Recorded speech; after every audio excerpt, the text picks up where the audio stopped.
Hello, welcome to my vlog. Hello, welcome to my vlog.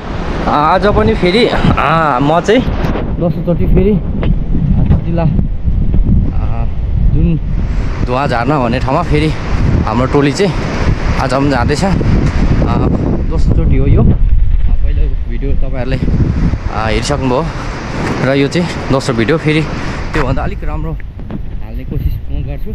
तपाईहरु continue मेरो भिडियोमा रहिराख्नु होला।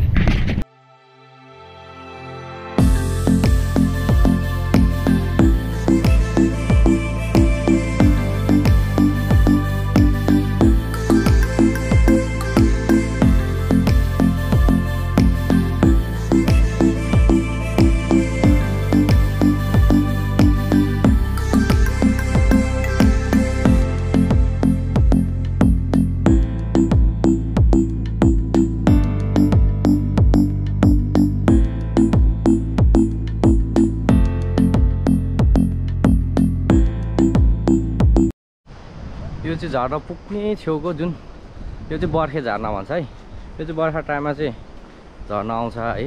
हिउँदो टाइममा चाहिँ यसो सुकिहाल्छ। तर परको जत्तिकै हाइट छ। तर यो बर्खामा मात्रै हुन्छ। आदि साथीहरु चाहिँ पर पुगिसकेछ। हामी तीनजना चाहिँ यहाँ हिँड्दै छौँ है।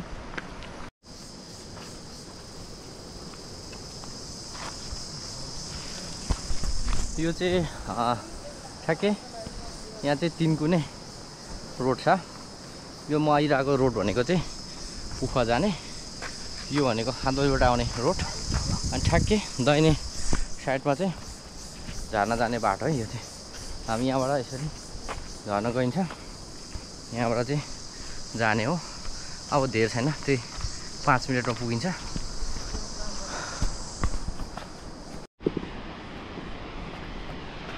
पहिलाको भिडियोमा पनि मैले देखाएको थिएँ यो बाटो। अनि यो चाहिँ जुन झर्ना पुग्ने बेलाको है।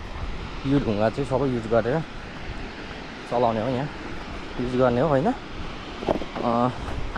पुग्ने बेला अन्तिम रोड चाहिँ यहीँसम्म पुग्छ। अनि झर्ना त पहिला पनि देख्नु भएको हो। त्यही पनि अझ अलिकति नयाँ तरिकाले साथीहरुसँग धेरैजना हुनाले चाहिँ घुम्न जाउँ फेरि पनि भन्ने कुरा हो। त्यही भएर चाहिँ हिँडेको हामी। झर्ना धेरै हाइटमा छ, देख्न सक्नुहुन्छ हैन। टोलीहरु चाहिँ पुगिसकेको छ। म चाहिँ अलिक पछाडि बस्दै हिँड्न अलिक नसकेर।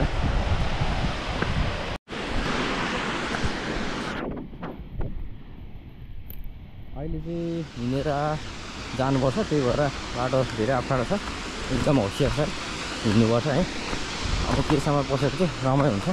अहिले चाहिँ यसरी हिँडेर जाने हो हैन, युरोपी गाउँलाई स्टाइलमा। अनि त्यस पछाडि केसम्म पसे चाहिँ बन्नेछ।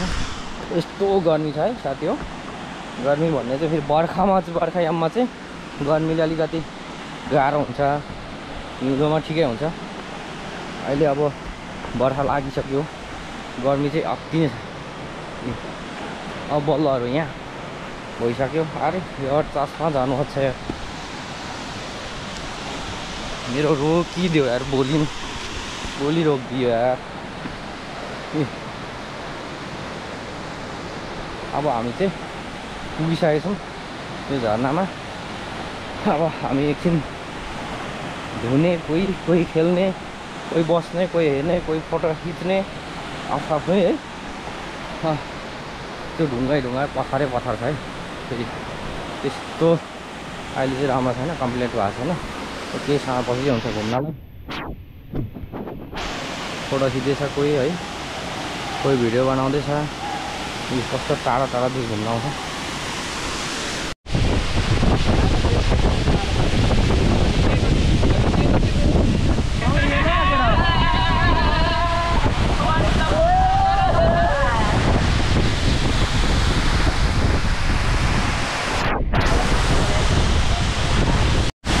फाइनली केटाहरू चाहिँ अब पौडी खेल्छ है। यहाँ म चाहिँ अलिकति जाडो लाग्छ है, पौडी खेल्न सक्दिनँ। केटाहरू चाहिँ पौडी खेल्ने भयो क्या।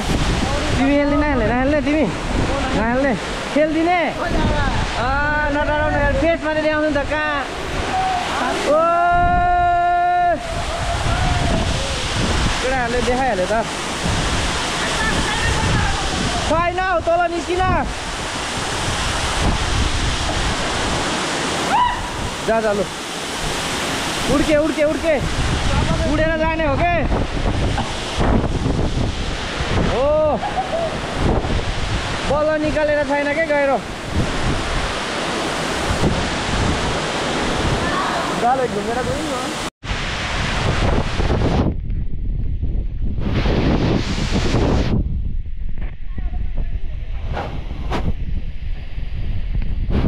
चिप्लो छ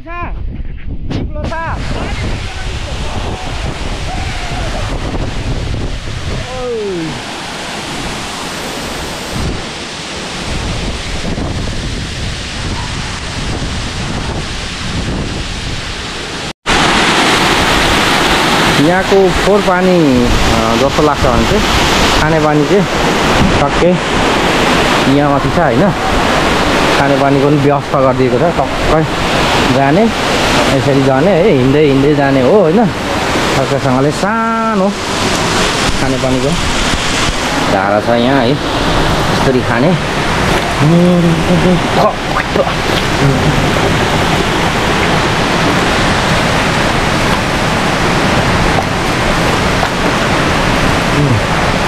यसरी खाने होइन यो चाहिँ एकदम शुद्ध पानी यहाँ चाहिँ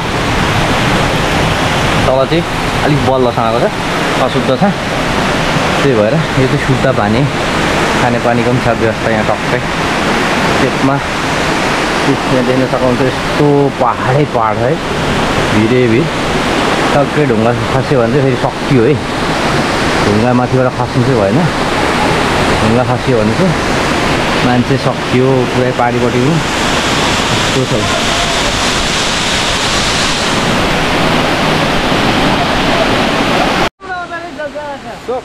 फोटो सेसन चल्दैछ सबै केटाहरूको है टक्कैसँगले के छ भन्दा ठिक छ ठिक छ आजको यात्रा कस्तो भयो केटा ठिक भयो ल ठिक छ अहिले बाटोमा बोल्दै हिँड्नु ल पानी पर्दाखेरि चाहिँ ठक्कै सेवा सुविधा सहित छ है पानी पर्दाखेरि टक्क यस्तो जाने होइन ओडालमा यसरी बस्ने है यहाँ बस्ने यसरी बस्ने है यहाँ बसेर झर्ना हेर्ने उतार्ने पानी पर्दाखेरि पानी नपर्दा टेन्सन भएन है पानी पर्दाखेरि चाहिँ बस्ने ठाउँ लुक्ने ठाउँ पनि छ नर्मली 9-10 जना चाहिँ यही ओडालमा बस्ने हो होइन आँटिहाल्छ कस्तो कस्तो छ होइन दामी छ नि होइन ल मेरो भिडियो चाहिँ एकदम सपोर्टै हुनु पऱ्यो है सबैजनाले होइन म बिस्तारै कोसिस गर्छु है कन्टेन्ट अब त्यस्तै हो होइन त्यस्तो राम्रो नभए पनि भिडियो चाहिँ हेरिदिनु होला सब्सक्राइब लाइक कमेन्ट होइन ट्याक्कैसँगले गरिदिइराख्ने अनि तपाईँहरूलाई म सकेसम्म कोसिस गर्छु पुरै भिडियोहरू डेली हाल्ने कोसिस गर्छु आज चाहिँ 2 है यो चाहिँ झर्नाको यस्तो निस्किने होइन त्यस प्रकारले टक्कसँगले फाइनल्ली हामी चाहिँ झर्ना घुमेर सबैजना नुहाएर हेरेर घुमेर फोटो खिचेर हिँडिसकेको छौँ हामी चाहिँ केटाहरूसँग कोही केटाहरू अगाडि हिँड्दैछ कोही डाँडातिर बसिरहेको छ पर डाँडामा कोही पछाडि छ एक ग्रुप छैन है सबैजना म एक्लै नै हिँड्दैछु मलाई चाहिँ कस्तो भने भिडियो बोल्न चाहिँ केटाहरूसँग बस्दा अलिकति आउँदैन कि त्यही भएर एक्लै नै म बोल्छु कि गुनगुनाउँछु कि त्यही भएर एक्लै नै हिँडिरहेको छु है त।